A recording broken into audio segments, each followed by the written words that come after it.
Thank you, Mr. President, for this opportunity to speak with all of you today. As a pediatrician and mom, I'm here today to talk about what this announcement means for the millions of moms and dads who are faced with the choice of whether to take acetaminophen during pregnancy. It's hard to hear information that challenges the status quo. We are sharing this information not to confuse, but to empower parents to make the best choices when taking medications during pregnancy. We are all concerned about the rising rates of neurodevelopmental disorders, including autism. President Trump and Secretary Kennedy are dedicated to radical transparency so that patients have the best, most up-to-date information. We are also sharing this information with our nation's doctors, and we encourage you, as always, to consult with your doctor to make the best decision for you. All too often, it's easy to think that medicines we buy without a prescription pose little to no risk for the mom or the baby. As you heard today, pregnant women who need high fever or pain reduction during pregnancy should take the lowest effective dose of acetaminophen for the shortest possible duration. Most women will not meet these indications during their pregnancies. I am encouraged by these developments today because it is another example of our commitment to the American people to leave no stone unturned in improving the health of our nation's children. Next, I'm going to turn it over to some incredible mothers who are going to share more about their stories, and we're so grateful to have you here today.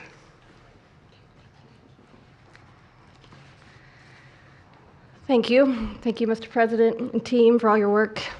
This is an historic day, and I'm thankful to be here. I have a son who's 5 who is profoundly autistic, and you've probably heard if you've met one autistic child, you've met one autistic child. It's a spectrum, which I don't think the spectrum is helpful, but that's another conversation. He is an amazing little boy, a blessing from God. He's marvelous. He can count to 1,000. He knows all of his letters and the sounds they make and a word for each one. But he also has a lot of obstacles. He is nonverbal. He can say those numbers and letters, but there's no communication. Unless you've lived with profound autism, you have no idea. You have no idea. He, like you said, he will get frustrated because he can't speak. It's not even that he can't speak. Sometimes he just doesn't understand what I'm saying. He understands the word no, but he doesn't understand the why behind the no. And that's a huge part of discipline. That's the discipline. So it's very hard to discipline a child with autism so you have these behaviors. And it's a very hopeless feeling. It's very isolating being a parent with a profound autistic child. Even just taking them over to your friend's house is something we just don't do because, again, they're going to be met with no, no, no, and no understanding of why. And then there's a meltdown. And then you're in a situation where you're just helpless and you're just trying to protect your kid. So it's just better not to do it. You learn your limits, and it's been really hard. This is amazing that we're here today. And no one has been able to point to anything to say this is what caused it, and you can't point to that and say it didn't cause it. I have no idea. I'm completely open. I'm not blaming anything, but I'm open to the discussion and the fact that there's work being done to find answers. I'm very grateful. I was already excited to vote for Mr. Trump anyway, Mr. President, but when we got word of RFK doing his work, I was ecstatic. I could not wait for this work to be done, that somebody would try to find us some answers. I'm just very grateful. I pray for my son every day and hope that he can get the help that he needs. And just thank you. Thank you. Thank you very much. Thank you, Donna. You take care of yourself. Hi, my name's Jackie. I'm also extremely grateful for the opportunity to be here and share my son's story. My son is Eddie. He's 11. He's on the opposite end of the spectrum from what Amanda just explained. He's considered high functioning. He was not always high functioning. He was nonverbal till the age 4. We've had quite a hard time to get to the place where we are today. I am just so grateful to President Trump and the entire administration for finally listening to moms who have been crying out for help, for answers for years. I've met so many other moms with children on the spectrum in the 9 years since my son's diagnosis, and they all have very similar stories, and they've all just wanted somebody to listen, to not ridicule them or look at them like they were the crazy people. It's hard when you don't have doctors that take the time to really listen and find out when the change happened and what change happened. And it's just, I've been praying for this day for 9 years, and I'm so thankful to God for bringing the administration into our lives. And I'm speechless. This day is a day I never thought would happen. I thought that we would never have an administration that was courageous enough to look into things that no prior administration had. So I'm just here to express my gratitude, and I am looking forward to what comes from this, and hopefully we just get more answers. So thank you. Thank you very much.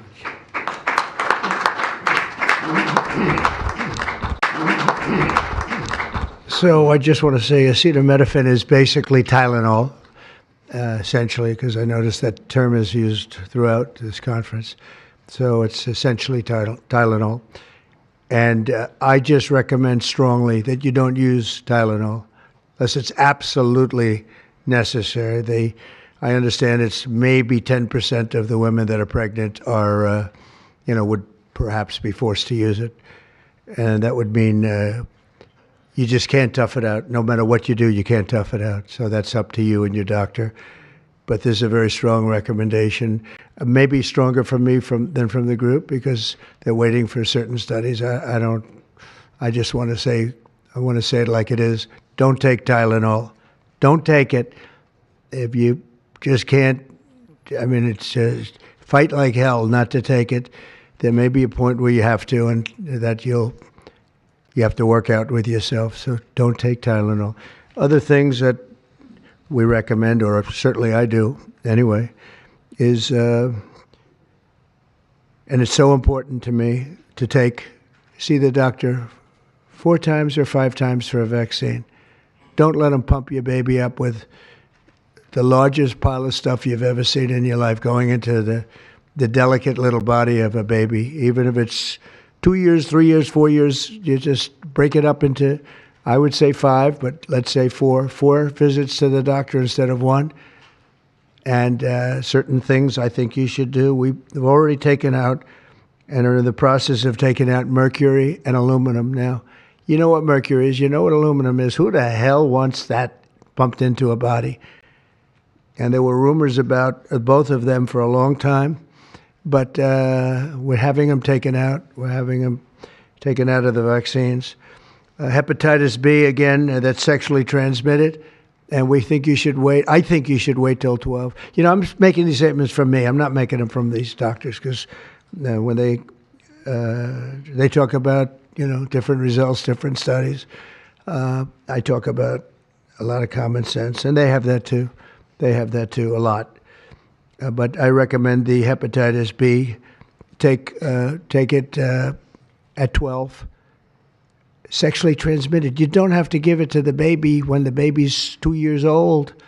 And there are a lot of theories on that, but not when they're 12. Doesn't seem to be a problem at all. The MMR and the chickenpox. Chickenpox has already been broken out. It's a singular shot. But the MMR is not. And I've heard for years that there's a problem with it. But they say that there's no problem if you do each shot separately, not put together. So an MMR, go out and do it separately. Don't take Tylenol. Don't give Tylenol to the baby after the baby's born. Every time the baby gets a shot, the baby gets a shot. They say, here, take a cup of Tylenol. I've heard that for years. Take Tylenol. Don't take Tylenol. Don't have your baby take Tylenol. Now, Tylenol is fine for people that aren't pregnant, that aren't in the situation that we're talking about. One very specific situation. If you're pregnant, don't take Tylenol. When you have your baby, don't give your baby Tylenol at all, unless it's absolutely necessary. Don't do it. Break up your visits to the doctors. Break them up. Do it in 5 if you can. Now, it's inconvenient. It's inconvenient. Oh, you got to have to go back another year later. You're going to go back each year for 4 years, 5 years, 3 years. Just break it up. Break it up, because it's too much liquid. Too many different things are going into that baby at too big a number. The size of this thing, when you look at it, it's like 80 different vaccines and beyond vaccines, and 80. Then you give that to a little kid. I mean, I can tell you that I had a woman who worked for me, a beautiful, wonderful woman, worked in Trump Tower, and she had the most perfect child. Beautiful, just perfect. And I remember this little blonde-haired boy running around the lobby of Trump Tower, so healthy and so vibrant. And I said, that's great. One day I came in and she was crying her eyes out behind the counter. She worked at the front desk. She was crying her eyes out. I've never, as much as I've ever seen anyone distraught, she was. I said, are you okay? What happened? My boy, I've lost my boy. What does that mean, your boy? My boy, you know him, sir. You've seen him grow up. He was so beautiful. And I took him for a vaccine, sir. And he developed this unbelievable, I think she said 107, 108. You know, it goes well beyond when this happens. It goes up to 106, 107, 108. You know, we hear 105 and you're in trouble, but it just goes up to a level that you never hear about, but it goes up very high. And it's fried. They get fried. She said, I took him, he developed an unbelievable temperature. And I've lost him, sir. He's gone. And then I saw the boy. It was so tragic to see. That was the following day. That was the following day after the vaccine. And I've seen it 2 other times, and I think 3 other times, but 2 other times, where they go to the doctor and they get the vaccine, they get the shot. The kid is, badly hurt. Let's be nice, badly hurt. And just do it. Break it up into 5, break it up into 4, break it up into 3 if you have to, but go to the doctor 4 times instead of once, or 5 times instead of once. And for some reason, they insist that you put it all into the body, and maybe that's the drug companies that make more money that way. Maybe it's the doctors because they don't want to be, doing this so much. Maybe it's the doctors. They get maybe more money. Who the hell knows what it is? Don't do it. Get them broken into 4 or 5 visits. Do it 4 or 5. That means you have 20%, 25% what you're putting into the baby's body. It can only help. It can only help. And the other things I told you about, just the word tough it out. It's easy for me to say tough it out, but sometimes in life with a lot of other things, you have to tough it out also. Don't take Tylenol. Don't give Tylenol to the baby. When the baby's born, they throw it at you. Here, give him a couple of Tylenol. They give him a shot. They give him a vaccine. And every time they give him a vaccine, they're throwing Tylenol. And some of these babies, they're long born, and all of a sudden they're gone. And it doesn't hurt not to do it. It doesn't hurt. There's no downside. There's no downside at all. And break up MMR. Break it up. It's practically a known fact that if you break it up, you're not going to have a problem. But for years, we've been hearing how bad MMR is as a combination. And I'm very happy that you broke out chickenpox, because that was really a problem. And there are other things. It's interesting because there are other things, we were talking about it, other different drugs, pills that you take that we know are so bad and they don't take them anymore. But for some reason, with this, they keep taking it. Don't take Tylenol. There's no downside. Don't take it. You'll be uncomfortable. It won't be as easy, maybe, but don't take it. If you're pregnant, don't take Tylenol. And don't give it to the baby after the baby is born. And you know, we have more than 3 years left. And I told Bobby and the doctors behind me, and they are so committed to this, I told them that this is the number one thing I want to do from you. And you know, we have something else called Favored Nations, where I'm going to be reducing drug prices by 1,000%, by 900, 600, 500, 1,200. We're going to be reducing drug prices at levels never seen. It's called Favored Nations. We're going to be paying what right now, we're like the garbage can for the rest of the world, and we have been for forever. We pay much higher for drugs than the rest of the world. We subsidize the rest of the world. We're not doing that anymore. And that's a big thing. That's a big thing. That's bigger than anything. I told the story the other night that I was so proud in my first term that for the final year, drug prices went down 0.25%. And I was so proud. I said, why? I'm the first one to do it. I think it was 28 years, they said, where drug prices went down from the beginning of the term to the end. And I was so proud. I called a news conference. I said, you know, drug prices have gone down. First time it's happened in 28 years. You know what it was? 0.25%. I was so proud. Now we're going to have them go down from $100 a pill to $9 a pill. From $1,300 for a shot of like an Ozempic or I call it the fat pill or the fat drug. Sometimes it works, I guess, for people. The ones I've seen, it hasn't worked so well. I got a lot of friends, they're fat. They said, yeah, I lost some weight. I said, you don't look it to me. But they paid $1,300, $1,200, and they go to London and they pay $88. And they call me, they go, what's this all about? We're subsidizing the rest of the world stupidly because we have a lot of stupid people in this country running things. And how big is that? But to me, that's nothing compared to autism. I see that gorgeous boy. I have a big present for him in the back. You know, you bring him back. We're going to bring him into the Oval Office. I have the best present he's ever going to get, okay? A big one. I saved it for you, okay? Because I heard you were coming. Look how beautiful he is. So that's it. There's nothing much to say. Don't take Tylenol if you're pregnant, and don't give Tylenol to your child when he's born or she's born. Don't give it. Just don't give it. And we're going to have, I think, really, if you do all the things that I say, break it up. Just break it up. Break up the shots with the doctor. MMRs, as I told you, separate. Chickenpox already separate. You do these things. I'm telling you, I want to, when I leave office, I don't want to have, it's going to be the kind of number that we're hearing where it's 1 in 32 or 1 in 10, because I've heard 1 in 10 also. And in California, it's really bad. I want it to be, let's get it back to maybe 1 in 10,000 or 1 in 20,000 or maybe none in 20,000. And the only way you're going to do that, because this is artificially induced. This is induced by something. You don't go from 1 in 20,000 to 1 in 10,000, then to 1 in 10. That means you're taking something and something's wrong.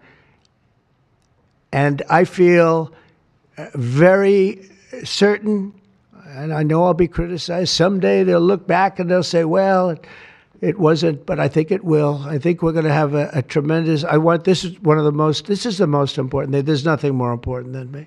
We cured inflation that Biden gave us. He gave us so much inflation, the biggest ever in history.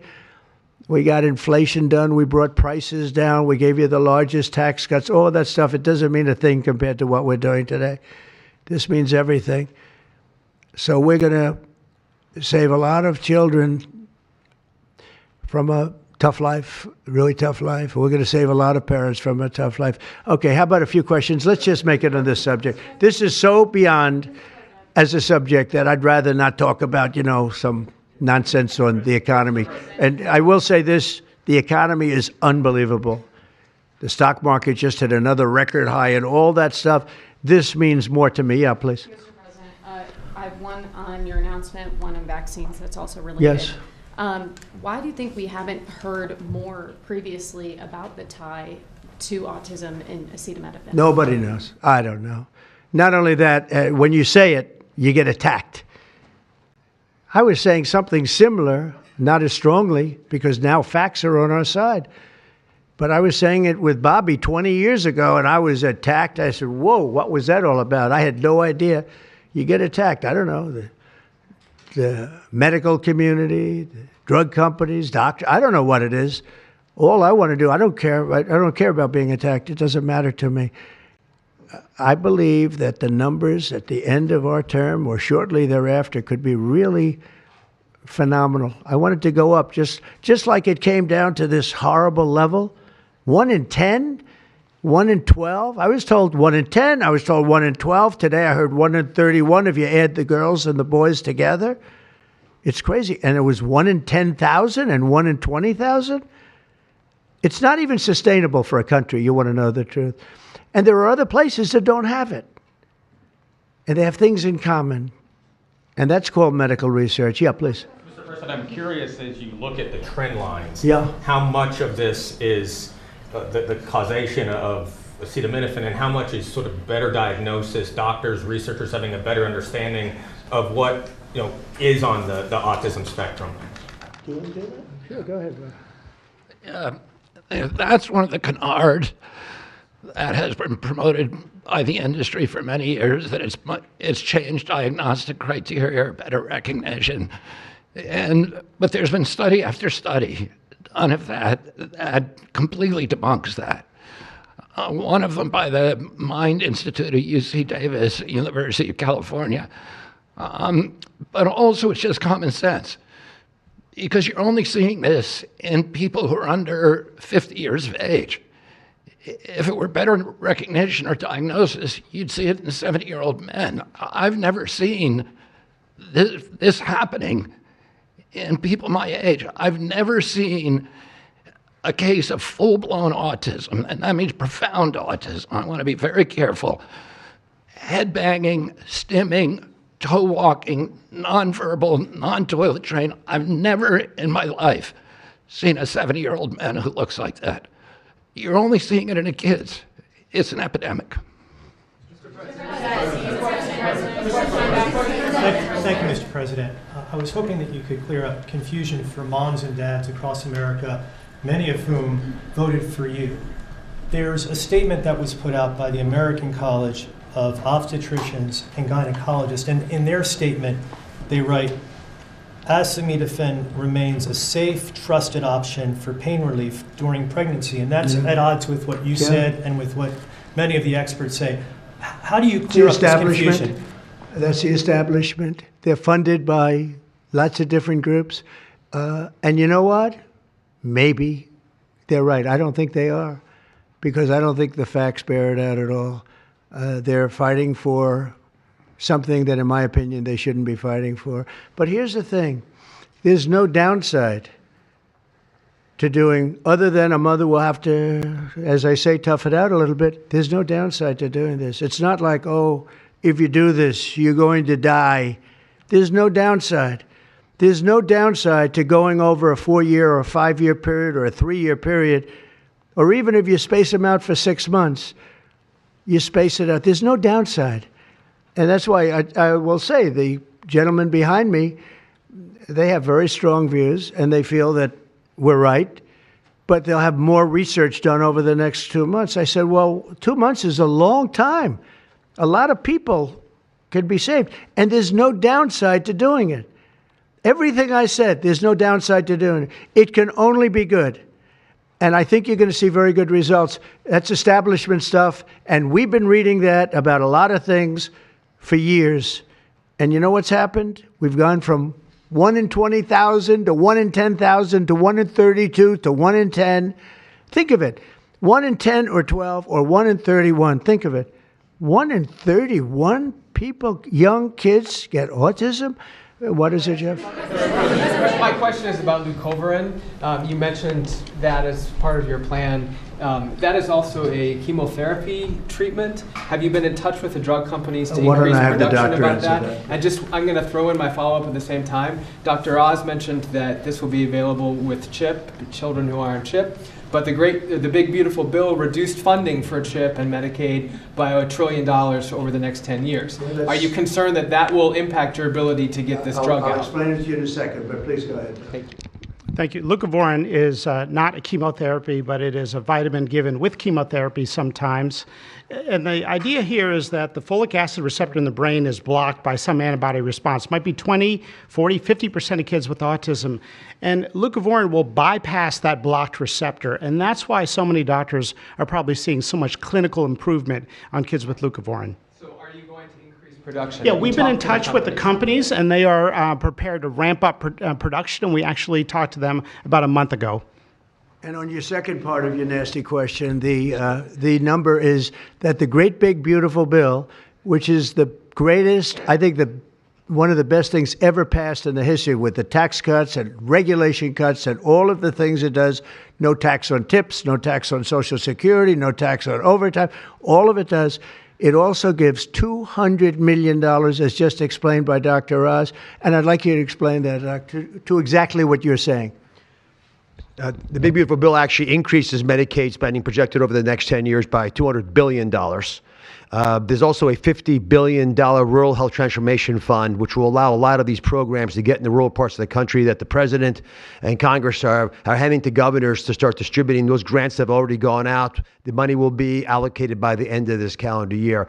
And I want to point out that the ability of NIH to do research that feeds and hands the ball to the FDA, which then can change labeling to allow Medicaid programs in states to fund this program, will ensure that the things that President Trump and Secretary Kennedy desire are financially affordable for the families around America. You mentioned CHIP, sir. That's why I asked that question. You mentioned that CHIP would fund this for children. Well, most of the kids are on Medicaid, probably 43% on Medicaid, another 8-10% on CHIP. And all the programs in general are being evaluated. Most of what the One Big Beautiful Bill was seeking to do was to remove fraud, waste, and abuse. But the programs themselves should stay financially intact for the people for whom they were designed, and in this case, for children.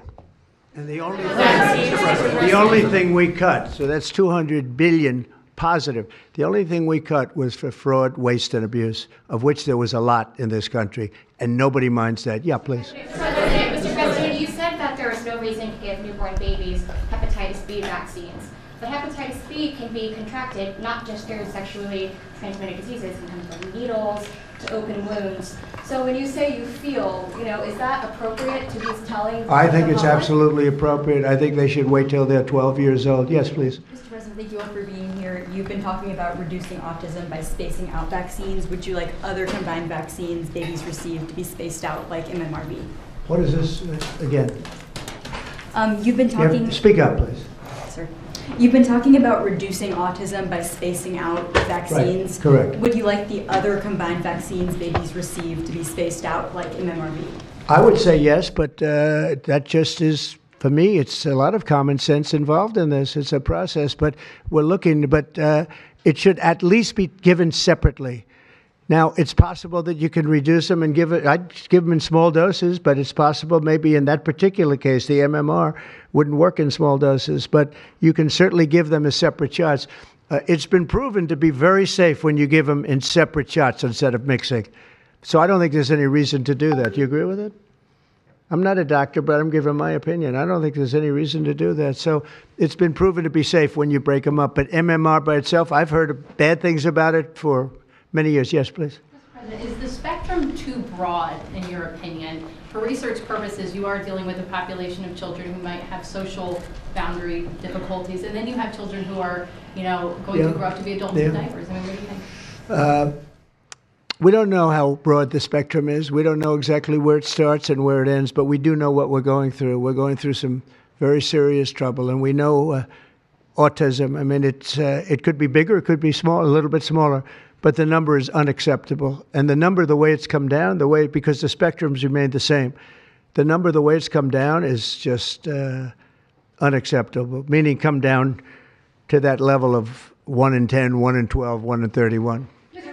President, medical professionals. Go ahead in the back. Mr. President, this question is more directed towards Secretary Kennedy. It was talked about that we're just kind of finding out about the fact that babies are affected this way. Is there a concern that information is being suppressed right now within HHS, and could an investigation perhaps be launched, seeing any more Well, I think information has been really not given out very freely over the years, absolutely. And I think that's by drug companies and maybe doctors, but I certainly think that over the years. I think this is a different group. We have a lot of information.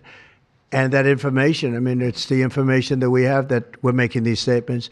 And I'm making them out front, and I'm making them loud, and I'm making them strongly not to take Tylenol, not to take it. Just don't take it unless it's absolutely necessary, and there's not too many cases where that will be the case. And again, what's the worst? The worst is nothing can happen. It's very positive. That's a positive thing. But I don't believe I don't actually believe that's possible. I think the results are going to be amazing. I want to see amazing results by the time I leave this beautiful building. And I will consider this, I believe, with the wars, I've stopped 7 different wars. I've saved millions of lives. I've done a lot of things. This will be as important as any single thing I've done, because I know ladies, beautiful ladies just like this that are going through the same thing. And it's not easy, and I admire you for being able to do it. But I admire him, too. I wish I had a face that looked like that. If I looked like him, I would have been president a long time ago. Tylenol is widely used in other countries, too. As you make this announcement, do you expect your decision may affect I other hope they countries? follow it, yeah. I hope they follow it. Yeah, other countries are, sell Tylenol. Some countries don't. I mean, I hear Cuba, now, again, you'll have to check this out, but I hear Cuba doesn't have it because it's very expensive, and they don't have the money to have it, or they don't want to spend the money to have it. They don't have Tylenol, and I hear they have essentially no autism. So you'll have to check it out. Yeah, Brian. Medical professionals have warned for decades. I said, no, not you. You're CNN. You're fake news. Go ahead, Brian. Thank you, Mr. President. I want to go back to the Amish community, if I can, just for a second. I recently saw a man from Minnesota, an Amish man from Minnesota, on a podcast, and the host asked him what the rates were for like ADHD and autism, and he had no idea about ADHD, didn't know that it existed, and certainly didn't know of any cases. What are they doing? It doesn't exist with the Amish community, and they don't take all of this junk. It doesn't exist. That tells you, doesn't that tell you? That's like, that's like certain countries where it doesn't exist and they don't take it. Would you like to make a comment about that, Mark? The Amish population, a very mixed group, so there's a subset that take vaccines, a subset that does not, and we know they have very low rates of chronic disease all across the board. Please. Thank you, Mr. President. Should the establishment media show at least some openness to, trying to figure out what the causes of autism are? I wish they would, yeah. And why are they so closed-minded? Well, look, it's not only the media, in all fairness, it's some people. When you talk about vaccines, they go crazy. And, I'm a big supporter of vaccines. I got a certain vaccine approved in 9 months that would have taken from 5 to 12 years. I'm very proud of it. A lot of people think it was one of the greatest things I've done, and some people think, mostly Republicans, actually. I'll tell you, the Democrats think it was, they think Operation Warp Speed was one of the greatest things any president has done, any president. It's, we're very proud of what happened. We got hit with something that came from a place that shouldn't have happened, but it did happen. Those things take place, and you're very unpleasantly surprised. But no, I'm a big believer in vaccines. The polio vaccine, big believer in vaccines. I know Bobby and you guys have it out a little bit, but he's a believer in vaccines too. But I've seen how great vaccines can be, how incredible they can be. So I'm a believer. Yeah. Yeah, please. Your comments made about MMR and hepatitis B, I know you said those were your suggestions, but have you spoken with Secretary Kennedy about actually making those changes? I have, yeah, I have. I've spoken to all the doctors about it, and doctors that are not here right now. I've spoken to many doctors about everything we're talking about. And, the Tylenol has started to be spoken of over the last period of time, but we've been doing the research. A lot of what they've been speaking about comes from right here, by research done by these people. And I just say it again, don't take Tylenol. don't take it. And don't give it to your child after your child is born. And do all those other things, little things, just spread out your visits, et cetera, on the vaccine. And I want to thank everybody. This is a very important day. Thank you very much.